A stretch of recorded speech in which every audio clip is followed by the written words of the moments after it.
안녕하세요. 오일독 채널의 멍상공입니다. 오늘은 펫 아로마 테라피 30번째 시간인데요.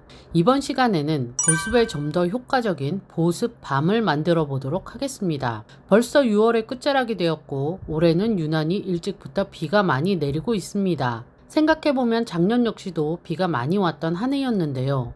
비가 많이 온다는 것은 당연히 습기도 많아진다는 뜻일 겁니다. 이렇게 습기가 많아지다 보면 피부병을 앓고 있는 아이들이 직격탄을 맞게 됩니다. 아슬아슬하게 정상 범위를 유지하던 아이들이 습기로 인해 피부병이 재발되거나 증상이 좀 더 심해질 수 있습니다. 우리 집 해피도 마찬가지입니다.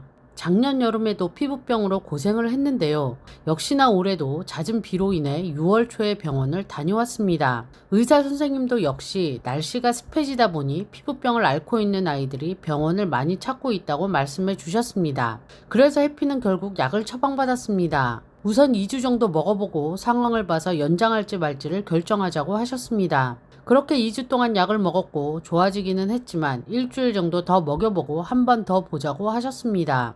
피부병 약은 오래 먹으면 좋지 않기 때문에 가능하면 짧은 기간을 먹이고 종료해야 한다고 하셨습니다. 그러시며 약을 먹이면서 주의사항은 보습을 주의해 주라고 하셨습니다. 해피는 겨드랑이와 사타구니가 벌겋게 변해서 올라왔습니다. 물론 간지럽다 보니 자기가 핥아서이기도 하겠지만 말입니다. 약을 먹이고 보습제를 꼭 발라주라고 신신당부를 하셨습니다. 그래서 집에 오자마자 보습제를 만들어서 약과 함께 계속 바르고 있습니다. 먹이고 바르고 먹이고 바르고 이게 현재의 치료 방법입니다. 그러다 문득 이런 상황에 처하신 분들이 저 말고도 계실 듯하여 오늘 영상의 주제를 보습밤으로 결정하게 되었습니다. 지난 펫 아로마 테라피 11회 아토밤 시간에 아토피에 발라주면 좋은 아토밤을 만들어 본 적이 있습니다. 만드는 방법은 그때와 동일하지만 재료는 아토피보다는 보습에 좀 더 효과적인 밤을 만들어 보도록 하겠습니다. 그리고 제형에 대해서 다시 한번 간단하게 말씀드리면 효과적인 면에서는 밤 형태의 제형이 가장 좋습니다.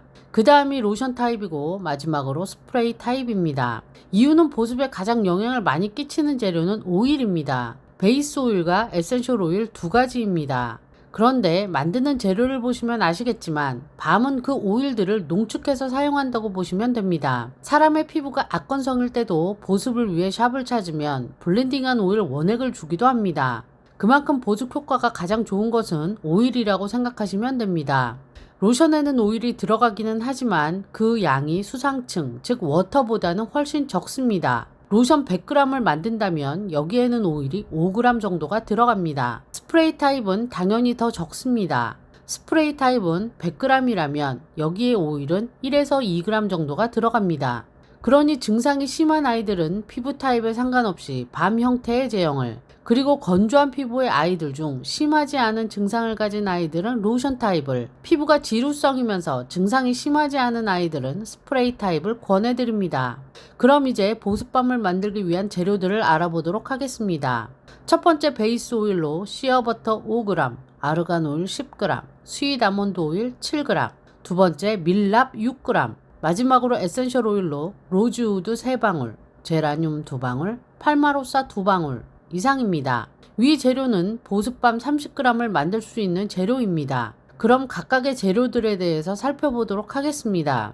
첫 번째로 베이스 오일입니다. 먼저 시어버터는 아프리카 원주민들 사이에서 수백 년 전부터 마법의 나무 또는 영생의 나무라고 불리는 카리테 나무 열매로부터 추출되는 식물성 버터입니다. 시어버터는 피부 보습력을 높이고 피부를 건강하고 윤기 있게 가꿔주는 데 도움을 줍니다. 시어버터는 겨울철이나 건조, 아토피 피부에 배합하면 효과적입니다. 두 번째로는 아르간 오일입니다. 그동안 제가 아르간 오일에 대해서 많이 설명을 해드렸는데요. 기존에 설명해드린 내용 보여드리겠습니다. 마지막으로 베이스 오일로는 스윗 아몬드 오일입니다. 스윗 아몬드 오일은 고대 로마 시대에는 상처나 피부에 영향을 주기 위해 사용되었습니다. 다량의 단백질, 비타민 A, 비타민 B2, 비타민 E가 포함되어 피부 가려움증을 완화하고 피로한 피부를 회복시킵니다. 마사지 오일로 거친 피부와 건성 피부, 모발 관리에 효과적이며 유연작용이 좋아서 각종 크림과 비누에 많이 사용되고 있습니다. 피부를 부드럽게 하고 보습력이 좋으며 전신의 마사지에도 많이 사용되고 있습니다. 한 가지 주의하실 점은 여드름 피부에는 사용하지 않으시는 것이 좋습니다. 보습력이 좋은 오일이기 때문에 지성 피부에는 사용하지 않으셔야 합니다. 이상으로 베이스 오일에 대한 설명을 마치겠는데요. 참고로 말씀드리자면 반드시 위의 오일들만 사용하지 않으셔도 됩니다. 보습에 좋은 베이스 오일들은 많이 있습니다. 예를 들어 호호바 오일이나 마카다미아넛 오일, 모링가 오일, 바하바 오일 등등이 있습니다.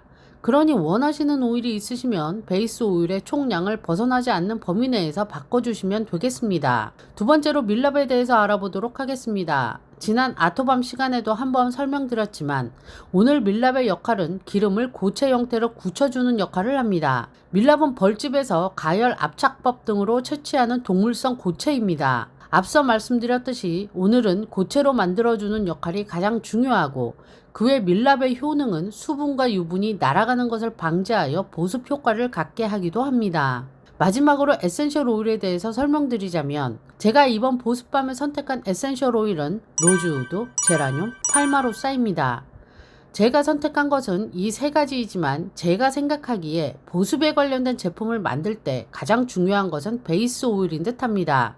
상황에 따라 다르긴 하지만 보습에 관련된 제품을 만드실 때에는 베이스 오일의 효능에 초점을 맞춰 레시피를 작성해 주시는 것이 좋겠습니다. 제가 오늘 로즈우드, 제라늄, 팔마로사를 선택한 이유는 우선 보습의 효과가 확실한 로즈우드 오일을 먼저 선택했고 로즈우드와 주 성분이 알코올로 같은 계열인 제라늄과 팔마로사를 선택하였습니다. 제라늄은 살균 항진균 효과가 있고 팔마로사는 수련과 스킨케어 효과가 있는 오일입니다. 그러니 꼭 위에 블렌딩 외에도 로즈 오일이 있으신 분들은 로즈 오일을 적용해 주시면 더 좋고 제가 지난번에 보습 로션을 만들 때 선택했던 로즈우드, 라벤더, 캐로시드 오일을 사용해 주셔도 되겠습니다. 그리고 그 외에도 원하시는 효능이 있는 오일이 있으시다면 사용해 주시면 됩니다. 그럼 에센셜 오일의 첫 번째로 로즈우드 오일에 대해서 알아보도록 하겠습니다. 그동안 로즈우드 오일에 대해서는 몇 번 소개해 드린 적이 있었는데요. 로즈우드는 살균작용과 세포 생육 촉진 오일이므로 여드름, 피부염, 민감성 피부, 노화 피부, 그리고 손상된 피부 치료에 유익합니다. 로즈우드 오일은 피부에 사용하기에는 매우 안전한 오일이며 방부성이 있어 탈취제로 이용하기에도 매우 좋고 보습을 위한 용도로 사용하면 효과적이고 녹연에게도 도움이 되는 오일입니다. 또한 로즈우드 오일은 발향적인 측면으로는 고무시키고 생기를 돋우는 특성은 전반적인 균형을 유지시키는 효과가 있기 때문으로 생각됩니다. 압박감에 시달리는 사람, 의기소침한 사람, 그리고 삶의 무게에 힘들어하는 사람들이 사용하기에 적합한 오일이며 두통과 불안 완화에 추천되는 오일입니다.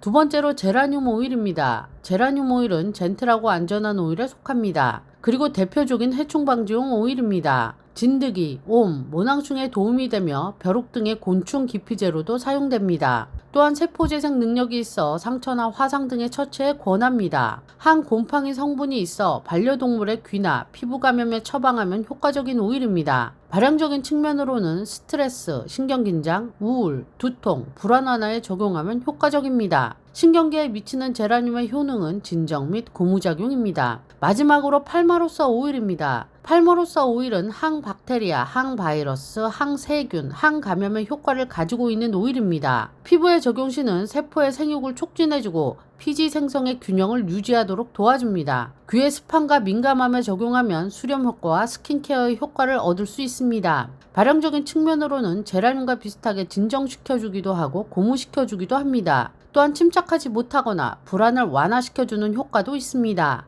이상으로 에센셜 오일에 대한 설명까지 모두 마쳤습니다. 오늘은 만드는 방법은 간단하게 설명해 드리겠습니다. 좀 더 자세한 설명을 원하시는 분은 펫 아로마 테라피 11회 아토밤 편을 참고해 주시기 바랍니다. 보습밤을 만드는 첫 번째는 용기에 베이스 오일과 밀랍을 용량대로 넣고 핫플레이트에서 서서히 녹여줍니다.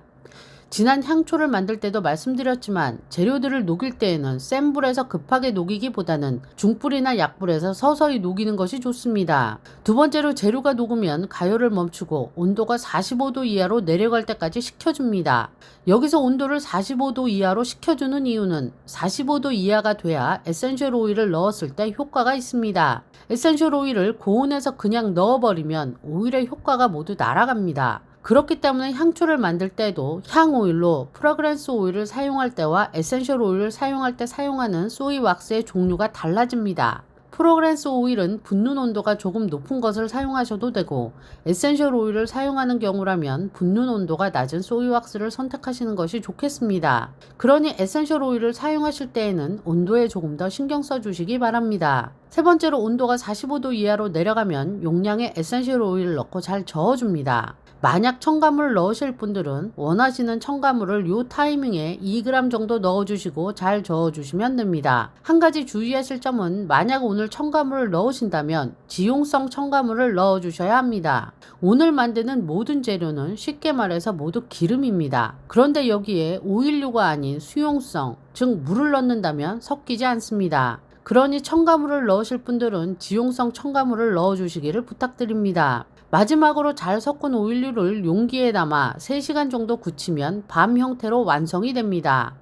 밤 형태는 다른 제형에 비해 보존기간이 조금 긴 편입니다. 하지만 그래도 가능하시다면 냉장 보관이나 냉장 보관이 힘드시다면 서늘한 곳에 보관하시기 바랍니다. 만약 댁의 반려견들이 피부 관련 약을 먹는 아이들이라면 한번 만들어서 사용해 보시기를 권해드립니다. 올해도 제발 해피가 무사히 넘어가기를 저는 바랄 뿐입니다. 오늘은 여기까지입니다. 시청해 주셔서 감사합니다.